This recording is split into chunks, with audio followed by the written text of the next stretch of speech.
नमस्कार साथियों, आपका अपना अनके फिर हाजिर है आपके सामने कुछ महत्वपूर्ण जानकारी आपके लिए लेकर। साथियों, आपने महाभारत के बारे में जाना होगा, महाभारत ग्रंथ के बारे में सुना होगा, महाभारत देखी भी होगी सीरियल में। और उसके हर पात्र का एक न एक सीख हमको मिलती है पात्र से। लाइक कीजिए, सब्सक्राइब कीजिए और शेयर कीजिए। तो सबसे पहली सीख हम लेते हैं कर्ण से। देखिए, कर्ण कहता है कि मेरी तरह किसी दुष्ट का एहसान न लो और फिर उसका साथ दो। धृतराष्ट्र का कहना है, उनका चरित्र का, उनके पात्र का यही कहना है कि मेरी तरह से पुत्र के प्रेम में, मोह में इतने अंधे मत बनो कि आपको अनुचित और उचित का ध्यान ही न रहे। द्रौपदी द्रौपदी का व्यक्तित्व का करेक्टर यही कहता है, बेवजह अनुचित जगह पे अनुचित तरीके से ना हंसो। अगर द्रौपदी ना हंसती तो ये महाभारत ही न होती।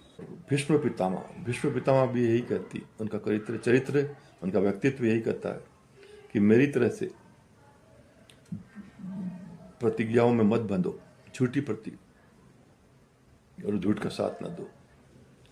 अर्जुन तो चरित्र यही कहता है कि जो ठान लो उस लक्ष्य को मेरी तरह, सिर्फ उसी पे ध्यान दो। अगल बगल बाकी लोग क्या करते हैं, क्या कहते हैं, मत।